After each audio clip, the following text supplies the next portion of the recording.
Okay, guys, today we've got a video on the making of the United States Constitution, and to kind of frame this topic, I'm not going to tell you everything about the United States Constitution. This is meant to be an overview, perhaps an introduction into what the U.S. Constitution is and the history behind it, and why our first Constitution failed and why we had to have a second one. It will be a lecture that is really guided towards the Regents exam. And so let's get going.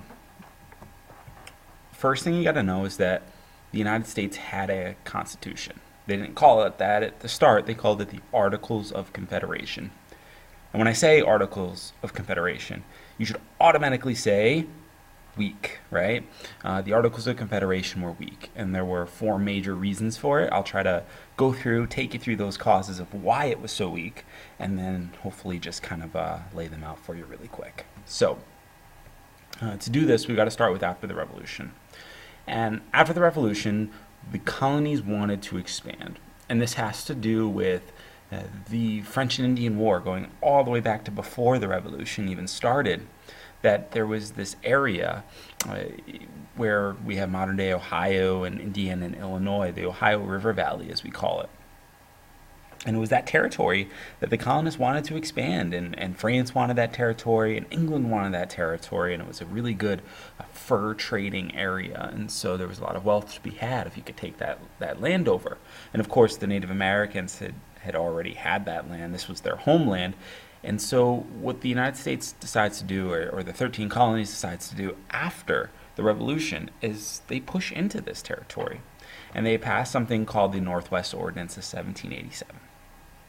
And basically what the Northwest Ordinance allows the colonies to do is they can go into that land, they can settle that land, okay?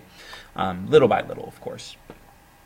Now, there is a possibility here of what we call free states being added to the colonies, to the United States. And what I mean by free is I mean free of slavery. Okay, what we'll start to notice is that in the North, we're going to try to take slavery out, of the economy, whereas in the South, it's a mainstay in the economy. It's what drives the economy. And so, when I say free state, the opposite of free state is slave state. And so in the North you have your free states, in your South you'll eventually have some slave states, but again that's a lecture for another day. So what is the Northwest Ordinance? It allows us to settle the Ohio River Valley. It allows us to create new states. That's what it opens the door for. It's like if we get one new state, we want more, and it sort of fuels this hunger to expand west, okay? The Northwest Ordinance allows us to expand west. It allows us to settle new states, okay? Next. So, key problems of the Articles of Confederation. Number one, the federal government could not tax. Now, they had to ask the states for tax revenue, okay? Now, here's the deal. If you cannot tax, then you cannot engage in road building. You cannot pay an army. You cannot run a government very effectively if you cannot tax, right? And if you have to ask for tax revenue, chances are the states are not going to give it to you. So it becomes a real detriment to the economy of early America, and George Washington feels powerless as a result. In order to raise an army, George Washington had to ask the states. He had to beg them. Like, if he wanted to get an army together, he had to ask for the states to send militiamen. And of course, not only does that take time, but they can say no. They can send, however many troops they want. It's too much power in the hands of the states, and not enough power in the hands of George Washington and the federal government. They also couldn't coin money. So what starts to happen is in Pennsylvania, you get your own currency. In New York, you got your own currency. Down in South Carolina, you've got your own currency. And it restricts trade. It makes it more difficult for you to trade within the colonies or even outside of the colonies, because whose money are we using? And does that money even have any value? And what happens if one state starts to make more, print more money, or mine more money, and another state doesn't? And then you get inflation. It's a real problem when you don't have any standardized money. There wasn't just a dollar bill like we have, right? There was all these different currencies, all these different money systems that each state had. And then, last but not least, the federal government, they couldn't pass any laws unless they had every single state on board. Now, I'm here to tell you that out of 13 states, if just one said no, then that law was not going to pass. And what you would get is no laws would pass because somebody always had something to say about a law being passed. It made it what we call gridlock, that nothing could move. So you couldn't really get a law through because oftentimes one state would say no, and even if 12 out of the 13 states agreed, it didn't matter. And so the Articles of Confederation make it difficult to pass any new changes, makes it difficult for the federal government to have any money at all, and what money are they going to use, right, if the currency isn't standard, and they couldn't really even protect themselves. And I guess the most important thing to say about all of this is there's a reason why we had such a government like the Articles of Confederation. The reason why we had it is because we were afraid that George Washington and the federal government and people after George would become like England. We did not want another King George in our lives and controlling us. And so the reason why we made the central government, the federal government, very weak is because we were afraid that our president would become like a king, and we did not want that. Okay? I hope that makes sense. So, Articles of Confederation, not working out, and here's your best example. If you're going to write about this at all, and a regent's essay of some sort, this is one thing that you need to point to. We call this era, as soon as the Articles of Confederation are passed, we call it the critical period. And we call it that because it seemed to us that the United States was crumbling. Our first example is Shays Rebellion. There was a Revolutionary War veteran. He was a captain, Daniel Shays. He was good at what he did. He served his country. And Daniel Shays, well, he wanted to get paid for his service. Especially, he had waited a number of years to try to get his service paid for, and it was not happening. And he realized that taxes were starting to rise up, and he did not like that. And of course, nobody likes to pay their taxes. So what he did is he decides to take over a federal armory and take weapons and guns for himself. That's scary. That a person can bring people together and get like another revolution going. And so George Washington, well, he has to beg Massachusetts.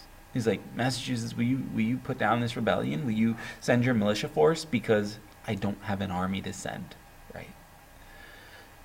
And here's an example where a guy can rise up, take over government property, and George Washington can't really do a whole lot about it. It shows how weak the Articles of Confederation are, and it shows us that this government is not as strong as we think, and it could break soon if we don't do something about it. So, primary example, number one example, if I were to write about it, would be Shays Rebellion, a man who wishes that he could get paid for his service, a man who is angry, very, very angry over the taxation. And side note to all of this, Daniel Shays wants to get paid.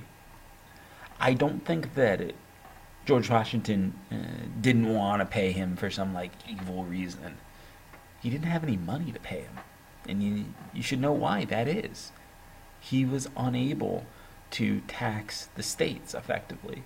So how can he pay soldiers if he doesn't get tax money, right? He doesn't have any money to give, in other words, because he's not collecting money. And it all circles back to the Articles of Confederation.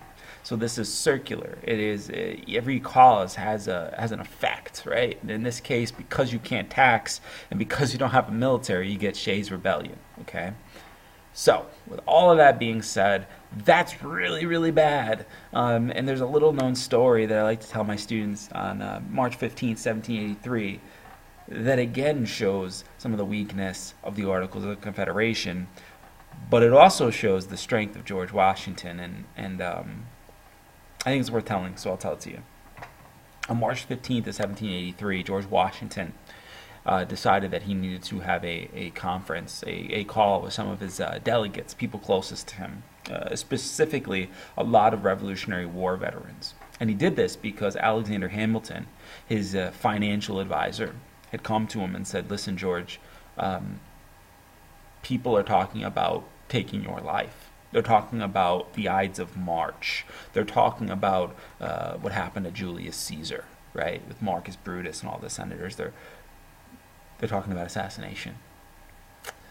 And this is an example where, you know, it's getting close to the Ides of March, right? If you think way back to Global One history, where Julius Caesar was killed by the people closest to him on March 15th, Alexander Hamilton's saying they might do it to him. They might do it to George Washington. History might repeat itself. Now, maybe a lesser man might, you know, barricade himself in his you know, Oval Office or something like that. But George Washington said, no, I'm not going to hide. I'm not going to run. Bring them here, and I'll talk to them. I'll look them in the eye. I'll talk to them. And I don't think that Alexander really wanted that to happen, but George Washington said, make it happen. And so they came. And these ex-veterans, these delegates, all these people come into a room, and it's George Washington in the center. And he's got a prepared speech. And he's going to give this speech. It's going to be, you know, same fire that George Washington tries to give during the Revolution. And so he pulls out his reading glasses. And he's looking at the paper, and he kind of like stares at it for a while, maybe longer than he should. He looks back up, and he says to his people in this room, many of them people that had served under Washington, he says, forgive me, for I've not only gone gray in the service of my country, but I've also gone blind. Couldn't see the paper in front of him, right? And I think that the men in the room, they must have been amazed by his sacrifice, by just Washington appearing to be a human being in front of them, right? A man who had given so much, even his eyesight. There was no plot after that. I think that they realized that Washington really had the country's best wishes in mind. You know, he was a good guy at the core. So with a plot averted, with an assassination attempt squashed, right? What do? Washington's got a plan. He says, we need to fix this thing. We need to fix the United States federal government and state government. We need to fix the balance between it and make things better. And so he decides in 1787 to meet. And what they're going to do is they're going to bring delegates from each state, and the delegates are going to work together to frame a United States Constitution. They're going to make a new one.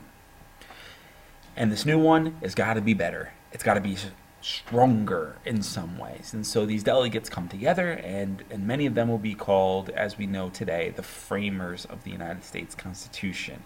They are going to create it. They are going to craft the United States Constitution in Philadelphia in a hot room in 1787. They're going to get together and they're going to figure things out.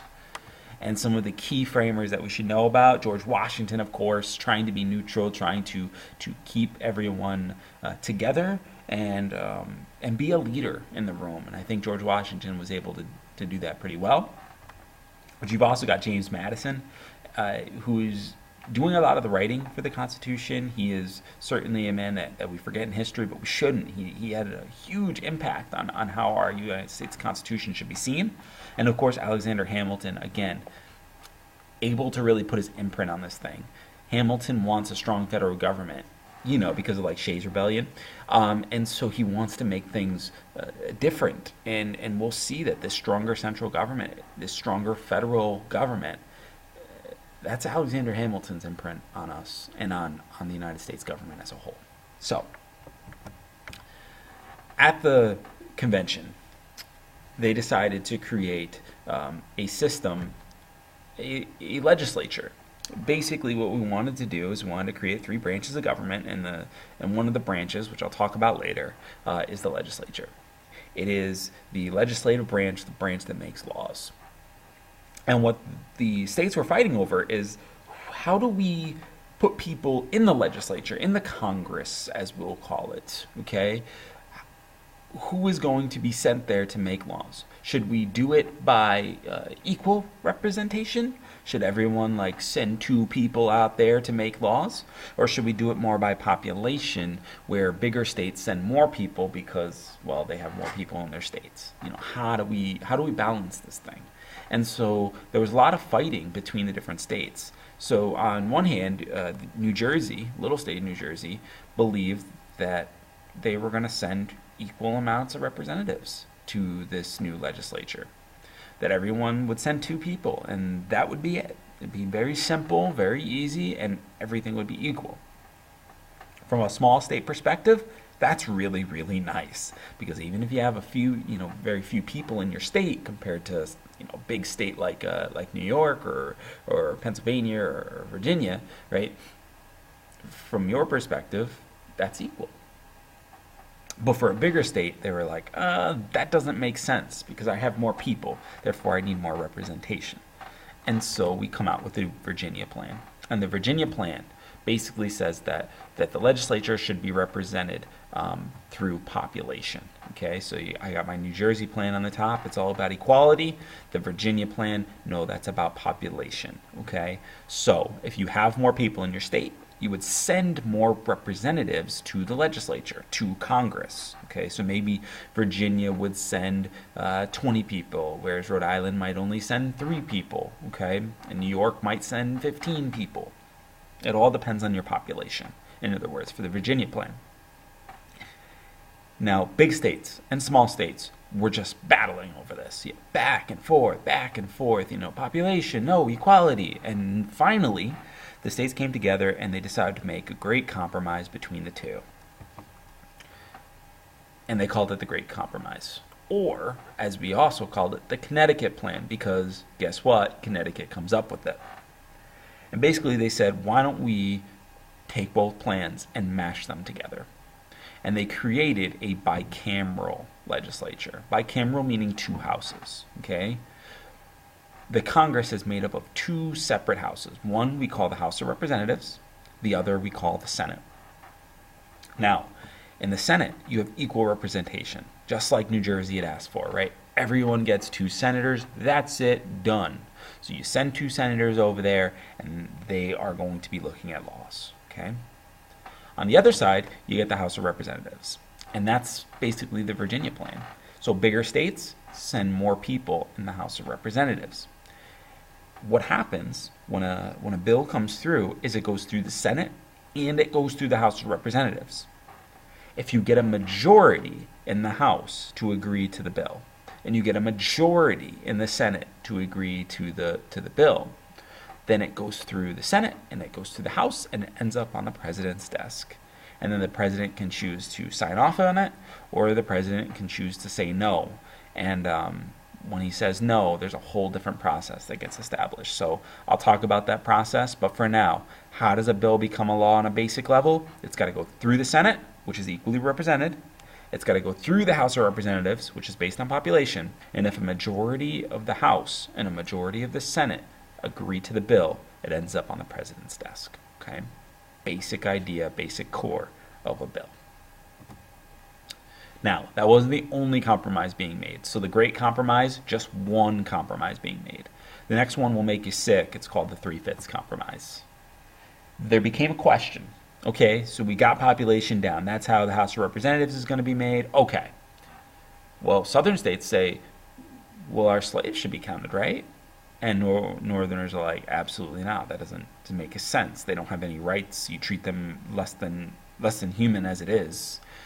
Why in the heck would you allow them to be counted towards population? And the southern states, they want a bigger say in government, obviously, right? And they have all these people here in their state. In some southern states, they had more slaves than they did free white people, and they were like, okay, well, we need to balance this. And the two sides bickered back and forth, northern free states and southern slave states. And it's back and forth until finally they came up with a compromise. I hate this compromise, but they came up with it, and you need to know it. It's called the Three-Fifths Compromise. Basically, for every 5 slaves that you have in your state, 3 of them will count towards your population. And that goes to your population in the House of Representatives, and it goes to your population in what we call the Electoral College, which I'll talk about in the next slide, okay? So your population for your state, you count up all your white citizens. You also count up your slaves, and for every 5, 3 of them will go towards your population number, okay? It's the Three-Fifths Compromise. It's ugly, and it shows a division between North and South. It shows a division between slave and free that's going to become magnified as we go on in history, okay? It's going to eventually lead to the Civil War. It's all, laying building blocks as a foundation for division, right? Okay. Next one. So the Electoral College. First, you need to watch another video on this. If you don't understand the Electoral College, watch another video. Find a TED Talk on the Electoral College. They're really, really good. Listen to it. You should know what this is, and it is complicated. But you're smart enough to get this thing if you put the effort and you put the energy in. I know you can. Okay. The Electoral College is a presidential compromise. That's what they called it. So you have the Great Compromise, you got the Three-Fifths, now you got the presidential compromise. What is it? Basically, it's an indirect election. So the way that we do our elections in this country today is we take a census. Okay, that census of every 10 years, you fill out a card saying how many people live in your state. After the census is taken, the federal government determines how many votes each state gets towards the president. Okay, so New York gets 31 votes towards the presidential election, whereas Montana gets 3 votes towards the election, and it's based on population. There's more people that live in New York than there is in Montana, even though Montana is a huge state, right?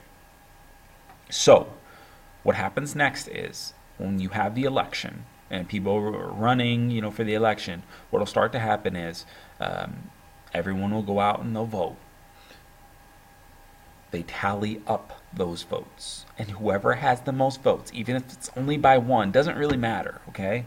Whoever has the most votes in the state gets all of the electoral votes in that state. It's what we call a winner-take-all system, okay? So New York, 31 votes goes straight towards whoever, whatever candidate is able to win the majority of the votes. Now, here's the thing that why it's so controversial. Even if it's a close election, even if there's 900,000, people in New York, 500,000 of them vote for a Democrat and 400,000 of them vote for a Republican. Those 400,000 votes get cast aside. We don't think about them anymore. We don't need them. They don't go towards anything, right? All that goes towards the candidate is the electoral votes. That's it. It's just the electoral votes.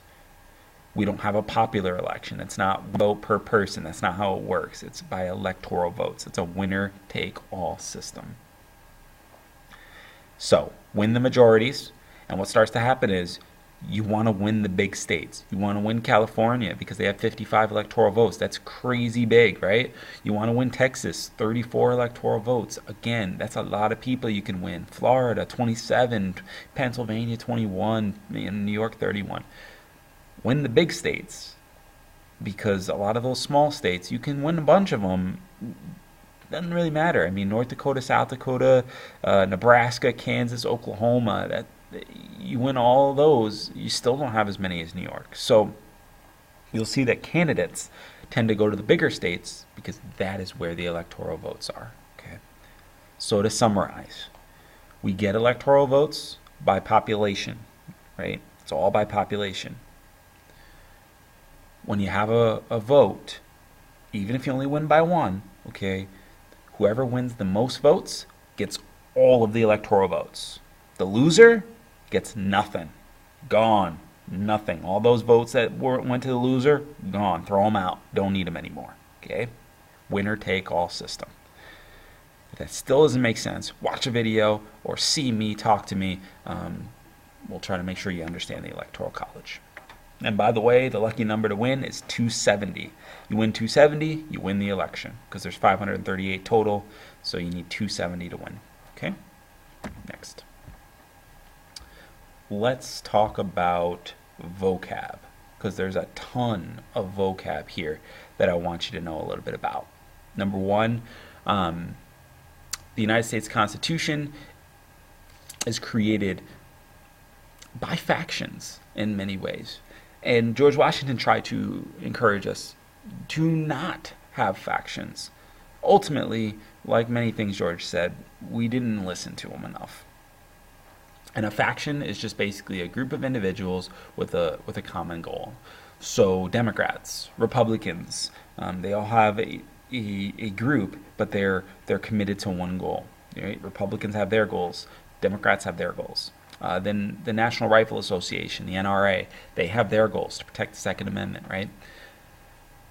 George Washington said we should be Americans. We shouldn't be Democrats. We shouldn't be Republicans. We should be Americans first, right? Get rid of those factions. But ultimately, that wasn't the case. Federalism is the concept by which our government's founded on. Basically, you take the federal government and the state government and you divide it, and that's what our government really is. We have a federal level and we have a state level. So on the federal level, we have a president that leads the executive branch. On the state level, you still have an executive branch, but it's headed by the governor, right?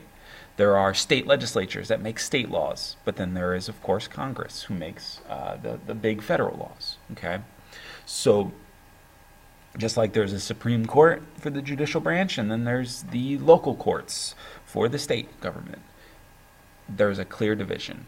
And the federal government ultimately has the say. They have what's called the supremacy clause in the Constitution, which means that a federal law always trumps a state law. Okay, they have the most power, the federal government.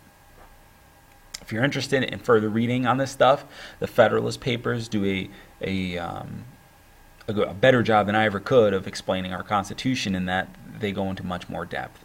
Alexander Hamilton, John Jay, James Madison, these guys are writing about the Constitution and what our government should be and what we should be afraid of and where the power should go. So it's a tough read for sure, but certainly if you want to get more depth, the Federalist Papers are something to check out. I'll go through these pretty quick. The concurrent powers of the Constitution, just want you to know that sometimes the federal government and the state government have control over the same thing. So there's taxes is a great example. You pay federal taxes, but you also pay state taxes. Okay, there are certain safety standards that the federal government puts out and certain standards that the state government puts out. And so concurrent powers is where the state and federal government work together and make laws along the same levels. Our Constitution doesn't just work like that, though. There are certain delegated powers that the federal government takes care of. For example, coining money. We realize that if a state coins money, that's a problem. Too much, they could print too much money, or they could create a different currency. Not good, okay? Another thing, foreign policy. You don't want Georgia negotiating with Russia while New York's negotiating with Russia. It's just too complicated. So there are certain things that the federal government does. We call it delegated powers. Then on the other side, there are certain reserved powers that the state government has control over. Generally speaking, there are certain business things, business regulations, taxes and things that the state government has control over. A lot of their local laws, local ordinances, like noise ordinances and things, the federal government doesn't make those, the state government does. And it used to be in education, it's not quite that anymore, but in education, states have a lot of control and a lot of power over their own education systems, okay? They still rely on federal money, absolutely, but in terms of their curriculum standards and things, New York standards are a lot different from Tennessee standards, for example. And so that's up to the states to determine those things. With Common Core, it gets a little hazy, but ultimately, reserve powers are powers given to the states. And last but not least, we've talked about a census. I already threw it out there, but if you forgot, it's 10 years to determine state population, and it's super important for the House of Representatives. It's also really important for the Electoral College when they divvy out those votes. Okay, so ton of vocab, ton of different things to know, but I don't think that any of it's complicated. I think you can really get it. You just gotta look at it, gotta study. Next, we talked about factions. I'll give you two examples of early factions in United States politics: the Federalists and the Anti-Federalists. Federalists, Alexander Hamilton and his strong national government theory, it reigns supreme. He wanted the federal government to be strong, and he said, the Bill of Rights, it's unnecessary. We've spelled out everything that the federal government can do in the Constitution. We have given the states a lot of power, so we don't need one. It's not that he didn't want one. He just thought, we don't really need it. On the other side, the Anti-Federalists said, no, Alexander, you're absolutely wrong. We want our state governments to have power because we think that the states know best, and we need a Bill of Rights to protect. When the United States Constitution was formed, Hamilton and the Federalists certainly got more of their ideas pushed forward in the Constitution. They got their strong national government. On the other hand, the Anti-Federalists were able to get protections for them in the Bill of Rights. And so this Constitution is really a blend between the two ideas of these faction members, between Thomas Jefferson and Alexander Hamilton, between the Federalists and the Anti-Federalists. Okay, we see a mixing, we see a blend. You're going to need to know that the Federalists support a strong federal government or national government. Doesn't matter what you call it. Okay, please know that. And then Anti-Federalists is just the opposite, right? You want strong state governments. Okay. So now that we've done the Constitution, let's do the basics, the things that I just need you to know as a United States citizen. And we start out with the concept, right? Go back to the Enlightenment for this one. There was a guy named Baron de Montesquieu, and Montesquieu believed in three branches of government. He believed in separation of powers. We take that Enlightenment idea and we apply it to the Constitution. We do the same thing with John Locke's ideas of natural rights, right? We take that and we apply it to the Constitution. Here we see Montesquieu's ideas come to life. What we decided to do is create a legislative, executive, and judicial branch. Each branch has powers that allow them to check the other branch and balance their power so that no one branch becomes too powerful. Even the president, who's supposed to be, like supreme commander, strongest, office of the land, right, can be checked by Congress, can be checked by the Supreme Court. And we do that so that we don't get a king. We do that so that the Congress doesn't, make every law and be able to do whatever they want. And we make sure that the Supreme Court can't just say and do whatever they want, okay? There's checks, there's balances so that our government can run smoothly. So the legislative branch makes laws. That's what they do. Congress, great example. And when I say Congress, I'm talking about the House of Representatives and the Senate together. That's what I'm talking about, okay? That's what Congress is. When we talk about the executive branch, the people who enforce our laws. So certainly the police on a local level, right? But the president on a bigger level. They're going to enforce the laws. They're supposed to be the protectors of the U.S. Constitution. And lastly, the judicial branch. They go out and interpret the law. So once a law is passed, these courts look at those laws to make sure that they follow the Constitution. The Supreme Court is tasked with looking at a law and determining if it's yes, constitutional, or no, unconstitutional. And I'll talk about where they get that power from in just a moment.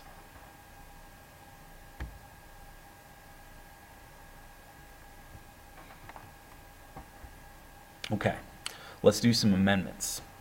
Basics of the Constitution. You should know that the Constitution is a living, breathing document. That is what it is.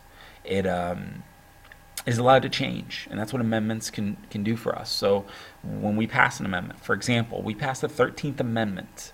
The 13th Amendment outlaws slavery, right? That is monumentous. It should have been in the first Constitution. We never should have had slavery in the first place. But point is that we were able to change the document, change the laws of the land when we realized that we had made a horrible mistake. And so the 13th Amendment allows us to do that. Or the 19th Amendment, right, gives women the right to vote, women's suffrage with the 19th Amendment. We realize that women should have the right to vote. We should, if we're going to talk about equality, we should have equality, right? So an amendment that change to the Constitution, it spells out some sort of protection, okay, or some sort of freedom or some sort of restriction. So the 18th Amendment prohibits alcohol, right? The 21st Amendment allows alcohol to be legal again. There's specific changes so that we can change the Constitution with the times, okay? Super important. Makes for a great government. Now, let's talk about superpowers. First superpower, legislative branch, has something called the elastic clause. It's like a rubber band. Basically what it does is it allows us to make laws that are necessary for the Constitution to function. So in the Constitution, it would be like 1 billion pages long if we spelled out everything that the legislative branch could or couldn't do. So instead what they did is they said, okay, we recognize that there are going to be certain laws that we can't anticipate. For example, there was no social media when the legislative branch was born, right? So how could we put in something about regulating social media when it wasn't even made? So what the elastic clause does is it allows you to make laws that allow us to carry out the Constitution so that maybe we can regulate social media if we needed to in the future, okay? And what this allows the legislative branch to do is it has some power. It has some real power over other branches because it can make laws that they need to carry out the Constitution. Now, the executive branch, on the other hand, has a right to veto, to check that legislative branch's power. So if they look at that law and they say, or they look at this bill that's been passed and they say, I don't like it, I think that it violates the Constitution, or I think it gives the states too much power, or something like that, they can veto it. They can say no. Now, a veto can work really, really well. It can block something. But if a veto is used by the president, and what happens is that bill is not dead yet. It doesn't just like go away because it's been said no. The law, the potential law, the bill, goes back to the Senate. It goes back to the House of Representatives after it's been vetoed. If Congress can get 2/3 of the Senate, 2/3 of the House of Representatives to agree to that bill, then boom, it gets passed anyway. It gets right over the president's head.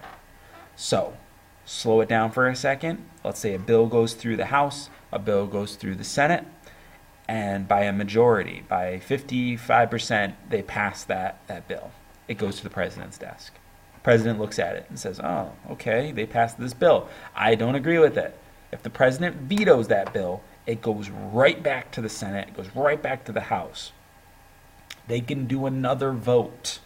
If this time 2/3 of the House and 2/3 of the Senate agree to that bill, then it gets passed anyway. It doesn't go back to the president anymore. It gets passed anyway.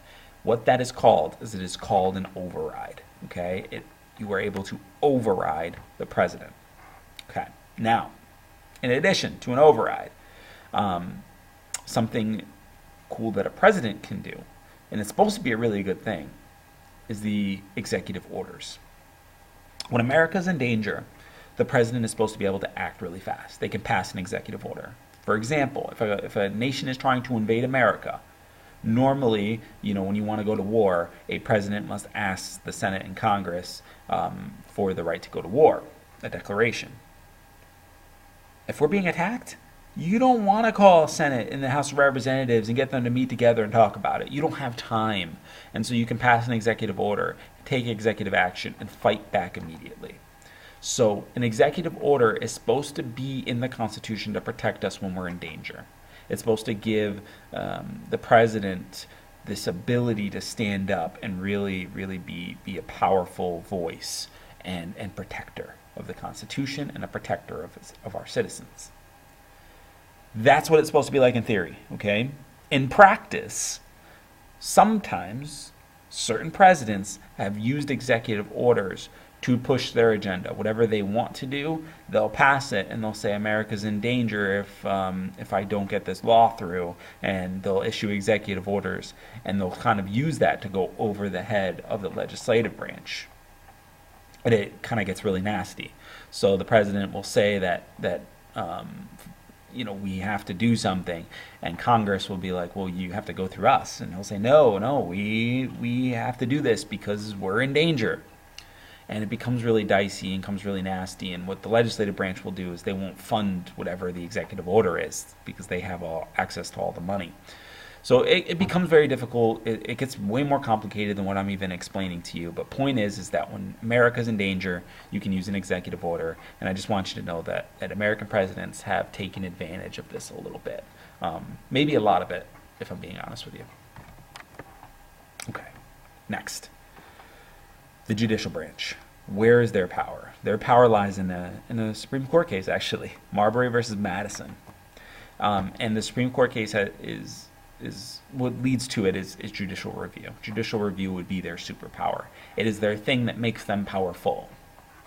What the Supreme Court can do is declare a law unconstitutional. This superpower had to be fought and won during Marbury versus Madison, where they had a Supreme Court case. Can the Supreme Court actually declare laws unconstitutional? Can they say it violates the Constitution? And of course, they said yes. That's an important piece of what the Supreme Court should do.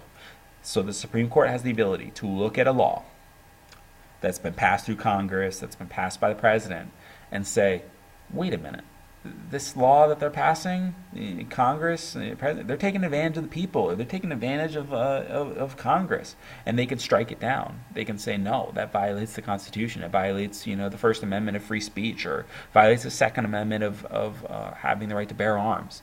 They can step in and be that final check, even if, these laws have been passed by two other branches. They can be that final check to say, no, no, no. And, by the way, the Supreme Court, the justices on the Supreme Court, they serve a life term. And that's really, really important to understand. They have a wealth of experience for sure. But once you're on the Supreme Court, you really can control the Supreme Court for a very long time until you technically die or retire, whatever comes first, obviously. So Supreme Court justices serve for life. Marbury versus Madison is the Supreme Court case you must know, and it establishes judicial review. You can go to the bank with this one. It's going to be on the Regents exam. Marbury versus Madison, judicial review. Get those two things in your brain, okay? Now, I'm almost done. Constitution in effect. So once they get the superpowers all together, once they figure out who's got this power and that power, George Washington gets his first test. He's got to go up against what's called the Whiskey Rebellion. 1794, a bunch of farmers say, we're not going to pay these taxes on whiskey because, Daniel Shays didn't pay his taxes and he rose up, so we're going to do the same thing.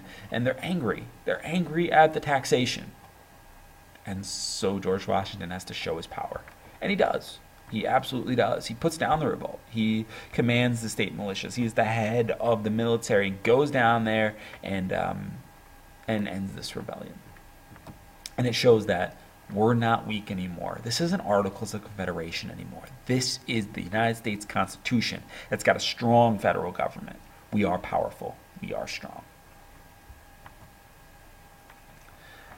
Other things that we did as the Constitution is rolling together. Alexander Hamilton recognized that, now that we have taxation and have that ability, we need to be able to control the money supply. And so he said we need a national bank. We need to be able to control that supply in the United States so that we can print money and that we can control how much money is in the economy. And so during the Supreme Court case McCulloch versus Maryland, the Supreme Court held that, first, the legislative branch can make a law that's necessary and proper to preserving the Constitution. And they felt, the Supreme Court did, that the legislative branch creating a national bank was in good spirits to protecting the Constitution. And here's why. Having a national bank allows you to collect taxes. Taxes allow you to first pay the government, second, to build roads and bridges and make the country better.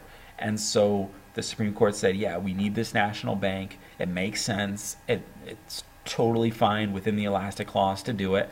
And so McCulloch versus Maryland establishes that Hamilton's financial plan, his national bank idea, was in good spirits to the Constitution. Okay, so they did it. And again, shows the power of the federal government. I mean, Maryland didn't want it. They said that's too much power given to the federal government. But in the end, the federal government won out. I talked to my students about tariffs. I'll just be really quick. A tariff is a tax on imported goods. So anything that comes into the country, you can place a tariff on it. The impact of a tariff is that it makes American goods more competitive with foreign goods. So if a foreign good's cheaper, people might buy that. But if you put a tax on it, then you can make that just as expensive as an American good. And Hamilton supports tariffs. That's part of his financial plan. He believed that America should trade with Americans, right? Stay in your own nation, and kind of echoes what George Washington wanted, which was a isolated country. So that's where I'm going with this farewell address. George Washington saw the nation, and he said, Europe is bad news. They're always fighting with each other, Protestant versus Catholic, and Germany hates France, and all this stuff, And so basically, what he says here, he says, we need to remain neutral. Don't join any alliances. Stay out of Europe. Be isolated, right? If you're neutral in foreign affairs, if you're isolated from other nations, you're going to be fine. Trade with each other. You don't need this global market of trade. You don't need it. You trade with each other. You be happy with the trade that you're doing with each other. And don't involve yourself in any of these foreign wars, and America will be strong. Did we listen? Absolutely not. Okay? So Washington's farewell address has two main points. Point number one, neutrality. Don't get involved in any alliances. Number two, isolation. Trade with each other. Avoid Europe. Don't go over there. Stay away. Focus on yourself. Isolationism. Okay. A little sidebar. A little continuation in a way of federal power increasing. It'll be a theme of our course, is John Adams and his presidency. Now, I've got a picture there of John Adams, and below it, I've got a picture of Louis XVI of France. Okay, 1789 is a year where the French Revolution begins and is in full swing. But after that, it's not like the French Revolution just like ends sharply. There's a lot of years of terrible bloodshed, the Reign of Terror, and things like that. John Adams is afraid of what he sees over in France, and after the French Revolution's over, you even get the rise of a guy named Napoleon, and Napoleon's going to make things even more complicated. So John Adams is starting to be afraid of the French, doesn't want the French to come over to America and spread French Revolution ideals. He sees himself as a strong ruler, and he saw Louis XVI as a strong ruler, and he does not want to end up like Louis. He does not want, a guillotine to end up in France or in America. And so he's at odds with this, and to make matters worse, he violates the ideas that Washington put out with isolationism, because he starts to try to trade with England. And if you know your global history, Napoleon uses something called the Continental System to blockade all of Europe and blockade Great Britain in particular. We're trying to trade with Great Britain, trying to make money, We're trying to take advantage of a war going over there, and what happens is our ships get taken. And our ships get taken, and there's this big affair called the XYZ Affair. Basically what France wants is they say, you're going to give us a bribe, essentially, and we'll give you back your ships. We'll take $250,000 for you violating our blockade. And so the Alien and Sedition Acts are passed. And basically what they do is they attack and keep French people out of the country, and even have the rights to deport French citizens. And it's all the result of this XYZ affair, where we're trying to make money, and France seizes our ships. So Adams, of course, he doesn't pay the bribe, and he's going after the French. He's like really, really angry at these French people. And anti-French sentiment is not something that he only had. The citizens also had it because they were angry that our ships were seized. Okay, now one could argue that our ships should not have been trying to violate their system, and that we should have just been isolated. But then I'd sound like George Washington and start to make too much sense. So here we go. The Alien and Sedition Acts. What do? They allow a citizen, a French, non-citizen, to be deported very easily. It's difficult to become a U.S. citizen at this time period, especially for French. Okay, and individuals could now be criticized, or could be arrested if you criticize the government. Doesn't sound like a very American thing to do. But what John Adams is saying is, I need to do this so that I can control America, keep control over America, and make sure that guillotine law does not come over here. So he's saying that from a safety perspective, free speech needs to be limited. Okay, this is not the last time I'm going to be talking to you about this. Okay, free speech for somebody who reads it literally means you can say anything. In practice, guys, that's not how it works. It's not. We will restrict free speech throughout history, and especially when we're worried about conflict with another nation, we outlaw the ability to criticize the government so that it doesn't interfere with a war effort. Okay, we want a unified front. In other words, it's a very nationalist perspective. You may not agree with it, but that's what we decide to do. We limit free speech, make it difficult to come into the country. We make it difficult or easier for you to kick out people who are French citizens, non-citizens. And so John Adams increasing the power of the federal government. Okay, it starts here. It's not going to end here, though. So, last thing I want to leave you with. That anti-federalist faction that we've talked about, it's going to shift. It's going to change names. And you should know that it's the Democratic Republicans that sort of take on this, Thomas Jefferson. We want America to become an agrarian society. We want to have farmers. Everyone's going to be what we call a yeoman farmer, a common, everyday guy, right? And we're going to read the Constitution exactly as it is, strict interpretation. And these Democratic Republicans are going to be the other force to try to keep the Federalists from expanding the federal government too much. And it's this constant balance, this back and forth, that's going to make America, in many ways, a kind of a balanced country, back and forth. And it's what makes our country what it is, that we have different ideas and that it's not just a one-party system. And in this case, we have a two-party system. So the Federalists, more strong federal government, and then you have this Democratic Republican, which is a stronger state government. It's really just the Anti-Federalists sort of coming together and making themselves into a new name. And I think when you say Anti-Federalist as your party, you're just saying you're not a Federalist, right? So they've come up with their own brand, their own name, and I think that helps from an optics perspective. When you're thinking about joining a party, do you want to be a Federalist or do you want to be just a not Federalist? Democratic Republican. It sounds a little better, doesn't it? So anyway, that's it for the U.S. Constitution. Quick lecture. Basics is all we really covered, but certainly enough to get you through the Regents exam. Your United States picture book will really be helpful for you as well to really cement your understanding of what the Constitution is. I hope this helped. I know I went fast. Go back through the lecture, but again, hope it helped. Good luck, guys. Have a good day.